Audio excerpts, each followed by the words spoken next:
Oh. Dito tayo sunod. Nako, ito, speaking of Ligarda, papaling-paling. Mga kababayan, ako, grabe pala, no?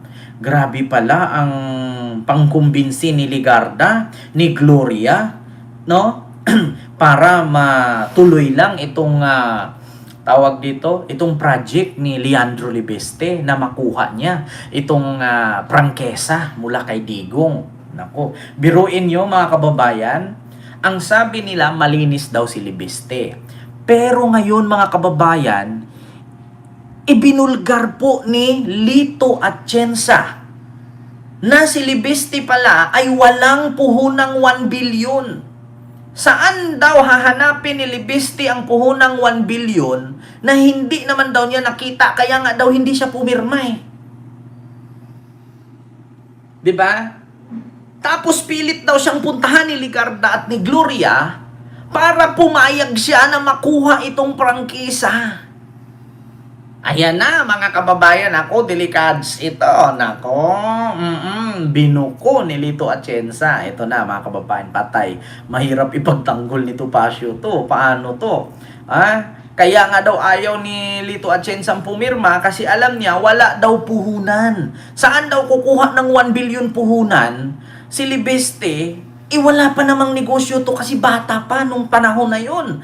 At saka kaya lang naman siya kumikita ng milyon ngayon dahil pinayagan na makuha niya yung prangkesa. Pero nung panahon na wala pang prangkesa, wala siyang pera nun. Niluloko daw ang taong bayan, kumbaga, puhunan, salita lang. Pero pag pera ang tignan, wala daw maipakita noon. Pakinggan natin Ito. Serye ng pasabog ang binitawan ni dating Manila City Mayor Lito Atienza kaugnay sa paggawad ng prangkisa sa solar firm ni Batangas Congressman Leandro Libiste. Bukod sa dinoktor umano ang puhunan nito, kinumbinsi din ng kanyang inang si Senator Loren Legarda, si dating Pangulo at kay Congresswoman Gloria Macapagal. Diba? Kita ninyo? Dinoktor ang puhunan. Kaya nga daw hindi pumirma si Lito Atienza niyan na bigyan ng prangkesa ang Solar Philippines kasi wala siyang nakitang pera na ipakita o maskin cheque man lang na may 1 billion puhunan si Leandro. Kaya nga ang nangyari mga kababayan, 2 taon palpak. 2 taon palpak ang negosyong solar kasi walang pera. Kaya nagmulta pa ng 24 billion. Kasi ang nilagay niya doon, may 1 billion puhunan daw siya. Ngayon, nung tinanong ni Lito Atienza, nasaan yung 1 billion? Pipirma ako dyan kung makita ko na may puhunan ka cash. Wala daw maipakita. Kaya hindi siya pumirma, kinumbinsi siya ni Ligarda, kinumbinsi siya ni Gloria. Pakinggan ninyo, mga kababayan. Nako, Diyos ko. Kaya nga sabi ni Boying, bata pa daw, sinungaling na, scammer na. Eto. Narito ang Agenda Weekend Report. Ivy Reyes. Pakinggan na. Bukod sa nilakad umano ni Senator Loren Legarda ang prangkisa ng solar para sa Bayan Corporation o SBBC, questionable rin para kay former Buhay Party List Representative Lito Atienza ang anyay pagdodoktor ng puhunan ni Batangas 1st District Representative Leandro Libiste. Una nang tinutulan ni Atienza ang pagkuha ng prangkisa ng nasabing kumpanya noong nakaupo pa siya sa Kamara noong 2019 dahil tila nangako umano ito ng langit sa mga Pilipino sa puhunang 1 million pesos. Nangako ng langit, 1 million lang daw ang puhunan sa solar. Paano mo i-produce yung kuryente sa libo-libong mamamayan Pilipino kung 1 million lang ang puhunan mo? Tapos nagulat si Lito Atienza nung tinignan niya ang dokumento, nung inaprubahan na, naging 1 billion na daw bigla. Eto na. Nang questionin ni Atienza ang halaga, tila bigla umano itong binago sa mga dokumento at ginawang 1 bilyong piso. Ayan Tanong na. ni Atienza, saan kinuha ni Libiste ang 1 bilyong pisong puhunan ng kumpanya para sa franchise application nito? But he was the son of Senator Loren Legarda, who was the one lobbying very strongly for the approval of the application. What is my basis for this? Ako mismo kinausap Pagkikwento ni Atienza, nakipagpulong daw sa Manila Polo Club si Legarda para kumbinsihin siyang pumayag sa pagbibigay ng franchise. Ayan na. May pagkakataon pa raw ng mismong si former President Gloria Macapagal Arroyo, sinubukan ding kausapin siya para pumayag sa pagbibigay ng prangkisa sa SPBC. Ani Atienza, produkto raw ito ng puspusang paglobby ni Legarda sa prangkisa ng kumpanya. Yung nakita ko na talagang may epekto yung lobbying ni Senadora dahil sinabi sa akin ni dating Pangulo Gloria Macapagal Arroyo, pagbigyan mo na si Loren dito. Alam mo yan, kaibigan natin yan. Ang madalas umanong linyahan ni Senator Legarda, Ang kanyang appeal palagi, I am chairwoman of the Committee on Appropriation, Finance in the Senate. I can help you in your projects if you help me now. Oh, di ba? Meron pa daw pangako. Oh, parang si Saldi ko lang.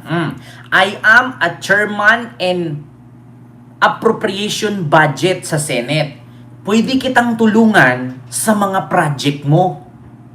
Basta payagan mo lang na makuha ang prangkisa ni Leandro. Kita ninyo mga kababayan, sila-sila lang nagdidesisyon, sila-sila lang nagkakwentuhan, tapos tayo taong bayan ang magbabayad sa kuryente na ang puhunan 1 milyon naging 1 billion. Abusing of power yan! Naku, patay ka dito, mga kababayan. Ayan na nga, paano niya ngayon yan lusutan? Nandyan si Lito Atienza. Hindi naman po pwede na si Lito ay patahimikin nila. Si Lito na mismo nagsalita. Biruin nyo, ako ang chairwoman ng budget appropriation sa Senado. So, matutulungan kita kung ang kapalit, pumayag ka sa prangkisa. Kung ano man ang gusto mong proyekto, i-insert natin. Diba? Kita nyo mga kababayan? So, ang una pala dyan sa insertion na yan, si Loren, kasi siya ang nagsuggest. Di ba? Sinuggest pa, pumayag ka lang na magkaroon ng prangkisa si Leandro. Ako bahala sa mga proyekto mo. Pakinggan nyo ha. I am chairwoman of the Committee on Appropriation, Finance in the Senate. I can help you in your projects if you help me now. ayon kay Atienza, may Diba? solar power experts din umano siyang kinonsulta na hindi pabor sa setup ng solar firm ni Leviste dahil sa financial and technical discrepancies ng kumpanya.